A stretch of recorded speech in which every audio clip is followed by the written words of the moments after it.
संभल में तनाव के बीच अब सर्वे की रिपोर्ट पेश करने की तैयारी है। इसी बीच वहां के प्रशासन ने जो सुरक्षा व्यवस्था है, इसके अलावा माहौल को शांत करने की पूरी तैयारी कर ली है। हमारे साथ बातचीत के लिए उत्तर प्रदेश सरकार में कैबिनेट मंत्री ओम प्रकाश राजभर जी, हम उनसे बात करेंगे। जो कुछ भी संभल में हुआ, ओम प्रकाश जी, क्या लगता है कहां चूक रह गई या कौन लोग जिम्मेदार हैं इसके? देखिए, चुनाव के पहले समाजवादी पार्टी हर जगह चिल्ला चिल्ला कहती थी कि 9 की 9 सीट हम जीतेंगे।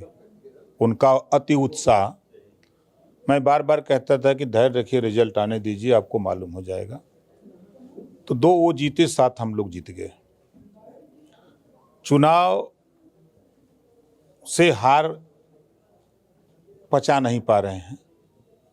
कुंदरकी विधानसभा, जहां संभल की चर्चा आप कर रहे हैं, कुंदरकी में मुसलमानों ने 60% आबादी अकेले मुसलमान की है कुंदरकी में, और वहाँ के मुसलमानों ने गुस्से में, वहाँ जो विधायक हुआ करता था वो उन लोगों की कोई किसी की सुनता नहीं था, ना किसी के सुख में दुख में ना कोई बात। तो मुसलमानों से लोग, वो विधायक कहता था कि बन का किधर जाएगा किधर, इसकी मजबूरी है, वोट देगा।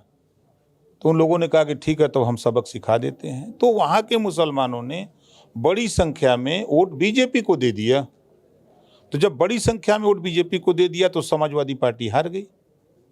तो वहाँ जो समाजवादी पार्टी के नेता थे, हारने के बाद ये बात उनको पच नहीं रही थी, ये मुसलमान बीजेपी को वोट क्यों दे दिया, आज दे दिया, कल कहीं पूरे देश का, प्रदेश का मुसलमान बीजेपी की तरफ चला जाएगा तो समाजवादी पार्टी, कांग्रेस, बसपा का क्या होगा। इस नाते आपस में लड़ाई हुई। वोट देने वाले और न देने वाले, जो मुस्लिम मतदाता थे, एक वोट देने वाला हो गया, एक न देने वाला, इन दोनों में झगड़ा हुआ। उस झगड़े को इतना तुल्प दे दिया विपक्ष के लोगों ने कि वो इतना बड़ा घटनाक्रम शुरू हो गया, जिसमें पत्थरबाजी का हुआ। पुलिस पहुंची। पुलिस हमेशा घटना को ठंडा करने में लगती है। कहीं पुलिस तुरंत जाकर के वो गोली नहीं चलाती है, माहौल को ठंडा करते, उसका लॉ एंड ऑर्डर कंट्रोल करने का काम होता है, वो करती है। देखिए, आपके पास भी अभी जितने लोग आए हैं, कोई चिकित्सा व्यवस्था के लिए, चिकित्सा सुविधा के लिए आया है, कोई शिक्षा के लिए आया है। वर्तमान समय में कुछ देश के धर्माचार्य सनातन बोर्ड की मांग कर रहे हैं। बतौर मंत्री आपको क्या लगता है, आवश्यकता इस समय सनातन बोर्ड की है कि देश में अधिक से अधिक चिकित्सा केंद्र खोलने की है, शिक्षा व्यवस्था खोलने की है? इसके अलावा जो हमारा सड़क बनाने का रिकॉर्ड है, उसको तोड़कर आगे सड़क बने, मतलब बुनियादी सुविधाओं को आगे बढ़ाने की है कि सनातन बोर्ड को बनाना? नहीं, देखिए, वो उनका काम है। हमारे हिसाब से जो बात गौतम बुद्ध जी ने कही, जो बात महात्मा ज्योतिबा फूले, सावित्रीबाई फूले ने कही, जो बात बाबा साहब डॉक्टर अम्बेडकर ने कही, आज उसकी ज़रूरत है। शिक्षा सभी लोगों ने, गौतम बुद्ध जी ने शुरू किया, बुद्धम शरणम गच्छामि। महात्मा ज्योतिबा फूले ने कहा कि एक समान शिक्षा। वही बात बाबा साहब डॉक्टर अम्बेडकर ने पहला लिखा, संविधान के पहले पन्ने पर पहले लिखा, शिक्षा। शिक्षित हो, संगठित हो, संघर्ष करो। तो समाज में शिक्षा सर्वोपरि। जब तक शिक्षा नहीं होगी तब तक समाज, प्रदेश और देश तरक्की नहीं कर सकता है। ये हमारा मानना है और महापुरुषों का भी मानना है कि बगैर शिक्षा के तरक्की नहीं हो सकती।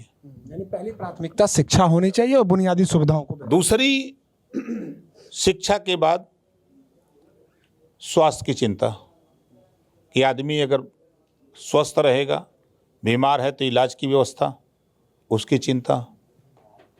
तीसरा, उनको रोटी का आता है, रोजगार चाहिए, नौकरी चाहिए, उसकी चिंता हम लोग करते हैं। अमन चैन रहे, आपस में लोग भाईचारा बना के रहें, आपस में लड़े न। जो ब्रह्मा जी ने कहा कि संघे शक्ति कलयुगे, ये चीज़ें हमारी प्राथमिकता है।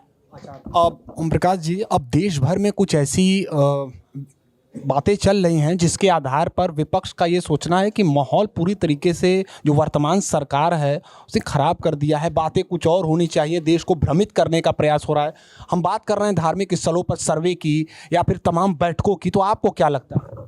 सरकार तो नहीं करा रही है ना। सरकार किसी की हो, चाहे हमारी सरकार हो चाहे सपा की रहे चाहे कांग्रेस की रहे, न्यायालय के आदेश का पालन करना सरकार की नैतिक जिम्मेदारी होती है। अगर सरकार नहीं पालन करती है न्यायालय के आदेश को तो सरकार को भी कटघरे में खड़ा कर लेता ही है कोर्ट। वहाँ जवाब देना होता है तो फिर सरकार कटघरे में खड़ा होकर जवाब नहीं दे पाती है, इस नाते न्यायालय के आदेश का पालन करती है। आप भी एक महत्वपूर्ण मंत्रालय को संभाल रहे हैं। वक्फ संशोधन बिल को लेकर चर्चा हो रही है। आपके ही कुछ ही दूर पर उदय प्रताप कॉलेज है, उस पूरे परिसर को वक्फ संपत्ति होने का दावा कर दिया गया है। बाकायदा कॉलेज प्रबंधन को नोटिस भेजा गया था। आप क्या मानते हैं, आप इस पूरी घटना को कैसे देखते हैं? देखिए, जो वक्फ बोर्ड की नियमावली में संशोधन की बात हो रही है वो यही बात है कि ये वक्फ बोर्ड के लोग किसी संपत्ति को कह देते हैं कि हमारी संपत्ति है, उसको एक नोटिस भिजवा देते हैं, फिर उसके बाद रेवेन्यू से कहते हैं इसको खाली कराइए, हमको दिलवा दीजिए। तो सरकार का मानना है कि 1359 फसली में वक्फ बोर्ड के नाम से ज़मीनें जो हैं वो उनको मिलेंगी, और किसी के कह देने से कि ये हमारी ज़मीन है खाली करा दो तो उसकी जांच होगी। 1359 फसली में अगर आपका नाम है तो आपको मिलेगा, नहीं है तो नहीं मिलेगा। एक अंतिम सवाल, बात यहाँ पर हो रही है विधानसभा चुनाव की भी। कुछ ही दिन में बिहार में भी विधानसभा चुनाव होने वाले हैं। कुछ दिन पहले आपकी मुलाकात नीतीश कुमार जी से हुई थी। क्या बिहार में भी आप चुनाव लड़ने की तैयारी में हैं? कितने सीटों पर चुनाव लड़ेंगे?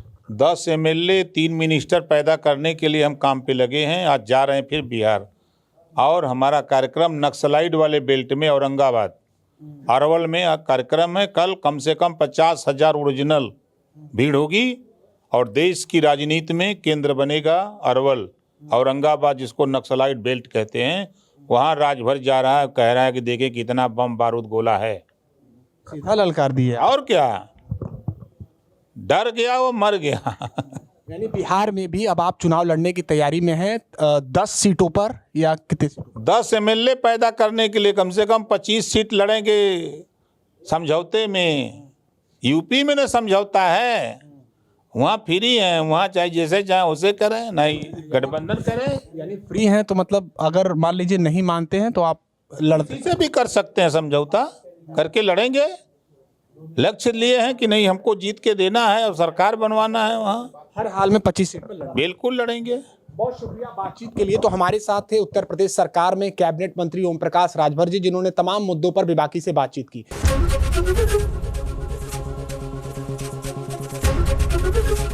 ABP गंगा, खबर आपकी, जुबान आपकी।